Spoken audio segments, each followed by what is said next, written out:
अंधारामध्ये आपल्याला उजेड कधी प्राप्त होऊ शकत नाही. जर उजेड झाला तर तो अंधार राहणार नाही. मला काय म्हणायचं लक्षात घ्या. जर उजेड तिथे आला तर तो अंधारच राहणार नाही. मग अंधारात उजेड कसा मिळू शकतो?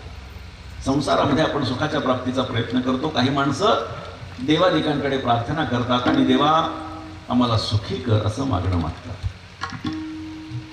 काही मंडळी अशी असतात की जी परमात्म्यापासून कोसो दूर आहेत, आणि काही मंडळी अशी असतात की जी परमार्थ करतायत पण स्वतःच्या मनाने करतायत. त्याला परमार्थ म्हणायचं का, हा खरा प्रश्न आहे.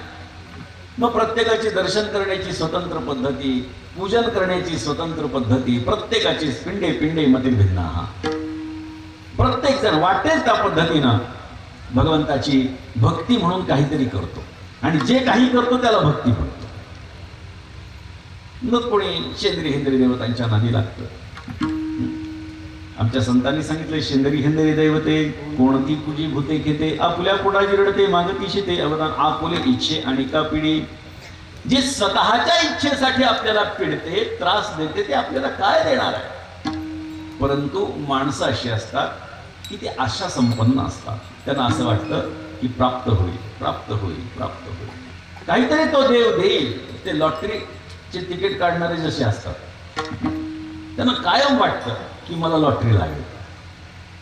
तो लॉटरीवाला विकणारा श्रीमंत होतो आणि हा दरिद्री होतो. याला कधी लॉटरी लागत नाही आणि तो श्रीमंत होतो. आशा सुटेना देव भेटेना, अशी त्याची अवस्था होऊन जाते. काही माणसं म्हणतात, अहो आम्ही काही करत नाही हो, संसारानेच आम्हाला बांधून ठेवलं, जखडून ठेवलंय, आम्ही संसाराला नाही पकडलं म्हणतात. पण हे त्या पकडल्या गेलेल्या माकडासारखं आहे.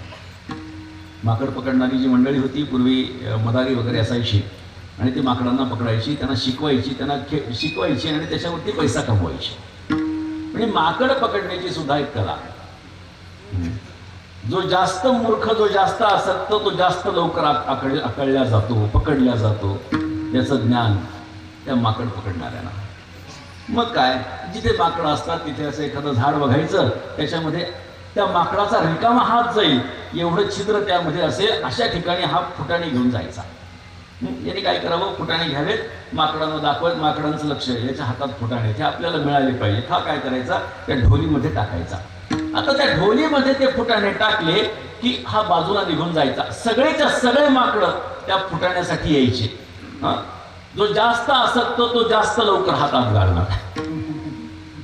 हात घालून मुठभर फुटाणे उचलायचे. बर, हात रिकामा हात जाण्या एवढी जागा, मुठभर फुटाणे उचलल्यानंतर जेव्हा तो हात बाहेर काढायला जातो तेव्हा हात बाहेर येत नाही, कारण हातामध्ये फुटाणे येतो.